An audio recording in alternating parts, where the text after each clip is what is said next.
Hello everyone. आज मैं आई हूँ आपके प्रोफेशन के बारे में कुछ ज़रूरी बातें आपसे शेयर करने। आपके birth number and destiny number जो कि न्यूमरोलॉजी के हिसाब से होते हैं।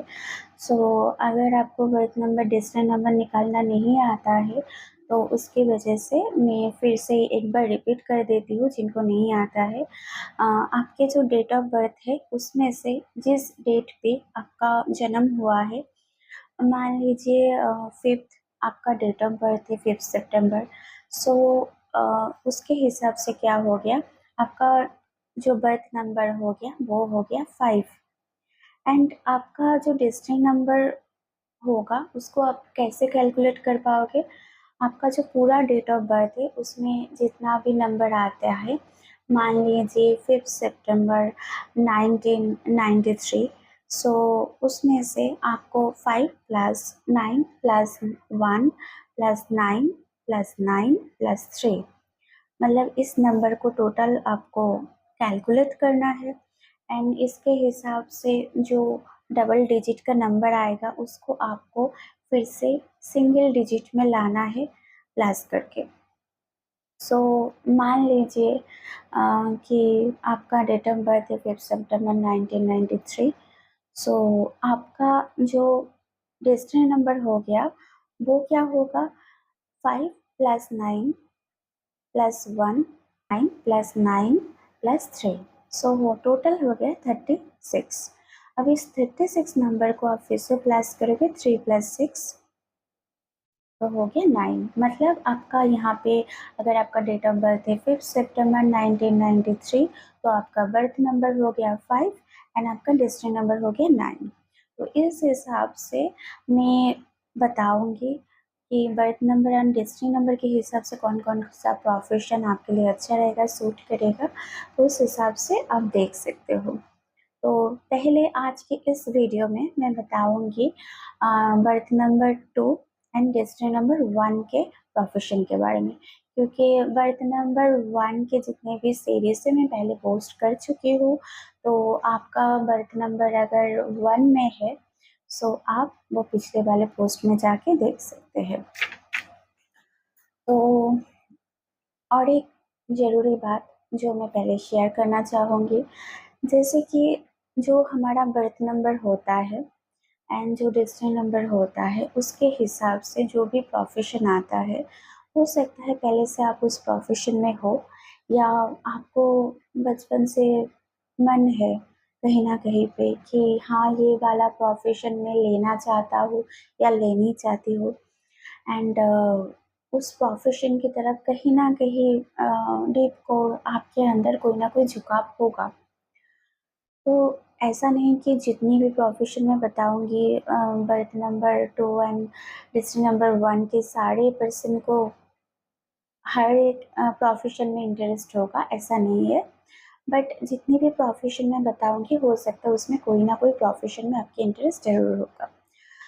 तो क्यों हमें अपने बर्थ नंबर डेस्टिनी नंबर के हिसाब से प्रोफेशन चूज़ करना चाहिए, क्योंकि ऐसा होता है हमारे जो कुंडली होता है वो हर एक नंबर उसमें इम्पोर्टेंट होती है, क्योंकि हमारी लाइफ जो है वो नंबर से बहुत ज़्यादा इफ़ेक्ट होती है।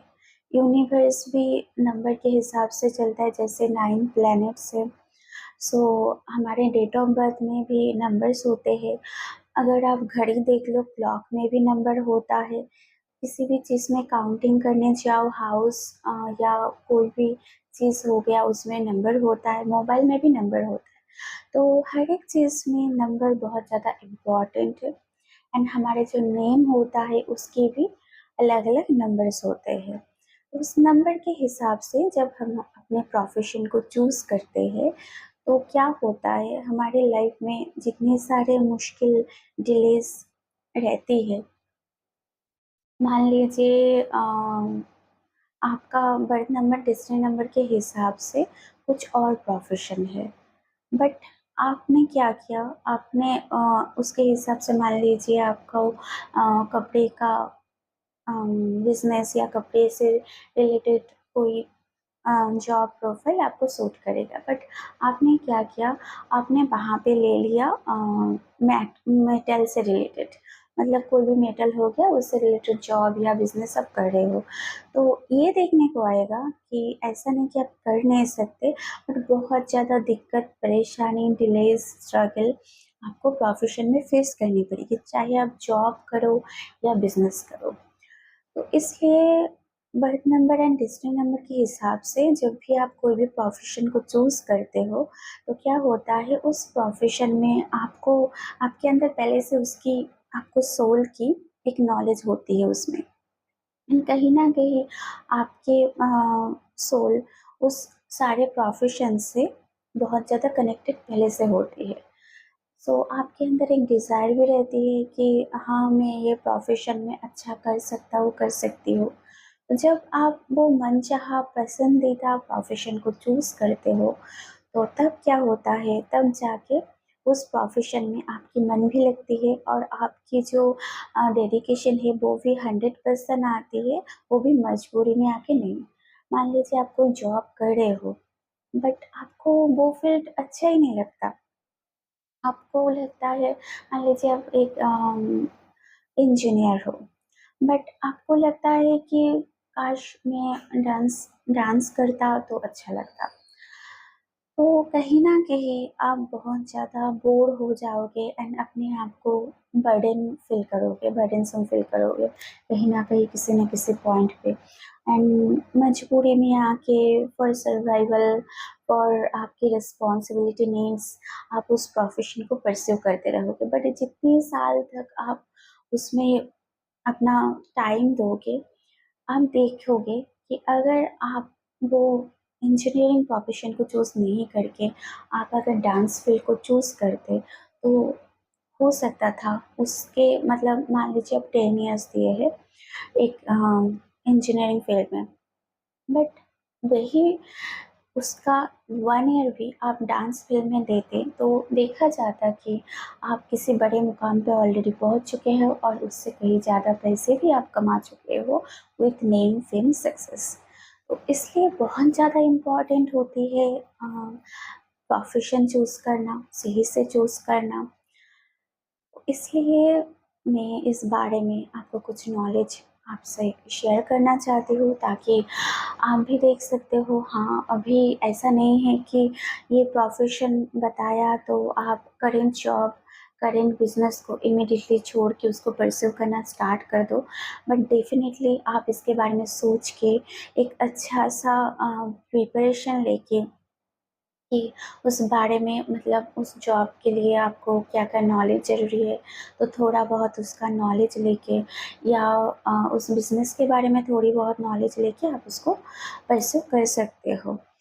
एंड ऐसा नहीं कि मतलब दूसरे जॉब में नॉलेज नहीं लगता, इसमें बता रही हूँ कि ऑलरेडी आपकी नॉलेज होगी, तो फिर क्यों आपको ये लग सकता है कि तो फिर क्यों नॉलेज लेना है? क्योंकि आपकी सोल जो है, मान लीजिए आप पास्ट लाइफ में इससे रिलेटेड कोई काम करते थे, बट अभी ये जो नया जन्म आपका हुआ है, तो सोल में तो रिकॉर्ड है उस नॉलेज की आपकी, बस इस जन्म में आपको वो फिर से रिवाइज करनी पड़ेगी। मान लीजिए बहुत साल पहले आपने कोई टेक्निकल नॉलेज लिया था, इसी जन्म में बचपन में सीखी थी, मान लीजिए टैली सीखा था, बट आपकी एज टैली आपने मान लीजिए तब सीखा था जब आप क्लास 9-10 में पढ़ते थे, बट आपको जॉब मिला है टैली रिलेटेड 35 एज में आके, तो आपको क्या करना होगा? आप इतने साल में प्रैक्टिस नहीं किए हैं, तो आपको फिर से थोड़ी बहुत टैली को देख लेना होगा, क्या-क्या उसमें कोडिंग था, टर्म्स था। सो क्या होगा, आपको फिर से पूरी तरीके से उसको, उसमें एक्सपर्ट नहीं होना है, बट थोड़ा-सा भी आप देख लोगे तो देखा जाएगा बाकी जो बहुत टाइम से सीख के जो परफ़ॉर्म कर रहे हैं उससे बहुत आसानी से कम टाइम में उससे ज़्यादा नॉलेज शेयर करके आप काम कर पा रहे हैं। तो ऐसे ही होता है, सोल नॉलेज भी ऐसी ही होती है, हम लोग पास्ट लाइफ से भूल जाते हैं, तो इस लाइफ में आके हमें थोड़ा सा उसमें रिविजन करना पड़ता है। फिर आप देख पाओगे कि अब जितने, जैसे मैं इंजीनियरिंग और डांस की एग्जाम्पल दे रही थी, तो इंजीनियरिंग में आप जितने साल से जितना पढ़ाई ऑलरेडी कर चुके हो, जितना डिफ़िकल्ट था, बट जब आप डांस में भर्ती होगे, डांस प्रैक्टिस करना स्टार्ट करो, तब देखोगे वो बहुत आसानी से जल्दी हो रहा है, एंड ऑलरेडी जैसे लग रहा है कि आपको बहुत अच्छे से पहले से नॉलेज है, और क्रिएटिविटी आप इजीली पुट कर पा रहे हो उसमें। तो ऐसे ही होता है। तो चलिए, वीडियो ऑलरेडी बहुत लंबा हो चुका है, तो अभी शुरू करते हैं कि आपका बर्थ नंबर अगर 2 हो और रजिस्टर नंबर 1 हो, तो कौन कौन सी प्रोफेशन आपके लिए अच्छा रहेगा। तो birth number 2 and register number 1, पहले ये समझ लेते हैं। बर्थ नंबर 2 जो होता है, नंबर 2 हमेशा मून को रिप्रेजेंट करते हैं, एंड नंबर 1 न्यूमरोलॉजी में सन को रिप्रेजेंट करता है। तो इसमें क्या होगा, मून एंड सन दोनों की क्वालिटीज आप में देखा जाएगा, जिसकी एबिलिटी ऑलरेडी आप में होगी पहले से। तो मून क्या करता है, मून बहुत ही शांत है, केयरिंग, नर्चरिंग है, एंड थोड़ा सॉफ्ट भी है। एंड सन जो है, बिल्कुल बहुत तरीके से उसका ऑपोजिट है, उसका एक अलग तेज है, उसका एक अलग पावर है, एंड उसका खुद का एक लाइट अलग है, जिसका मुकाबला कोई नहीं कर सकता। तो अ, जो नंबर 2 एंड नंबर 1 के हिसाब से आपके प्रोफेशन भी कुछ ऐसे ही होगा। तो चलिए बताते हैं कौन कौन से प्रोफेशन आपके लिए अच्छा रहेगा। तो पहले हो गया जैसे डेयरी, जूस।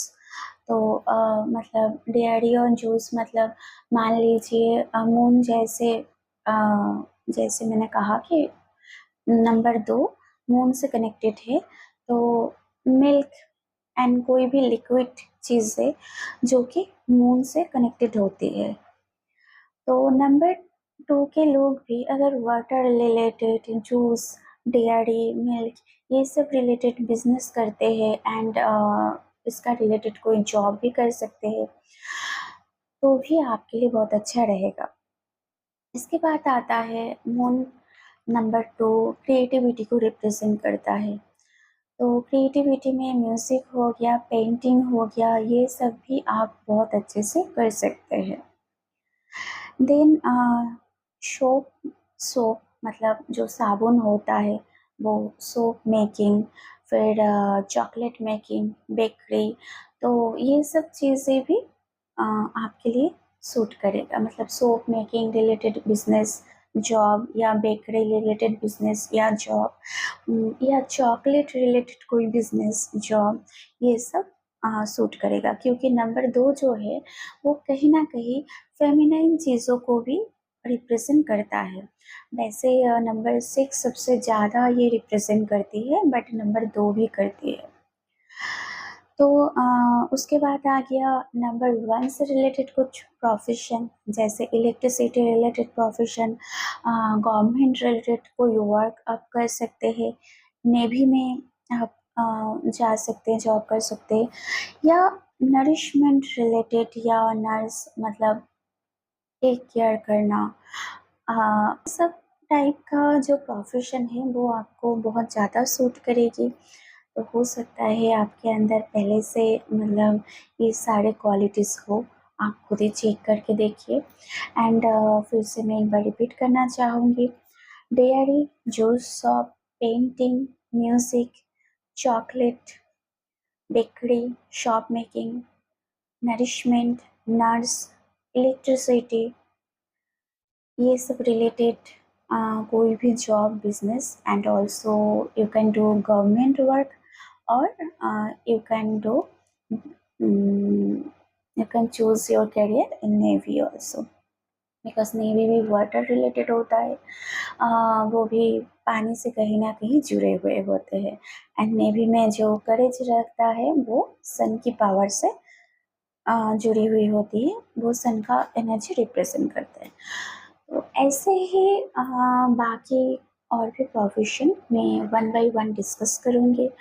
तो चलिए, आज के लिए इतना ही। आप खुद देख लीजिए कि कौन कौन सी प्रोफेशन आपको इसमें से सूट कर रहा है, एंड उसमें से अगर आप ऑलरेडी उस प्रोफेशन में हो तो उसी को कंटिन्यू कीजिए, क्योंकि उसमें ही आपको ज़्यादा ग्रोथ देखने को मिलेगी।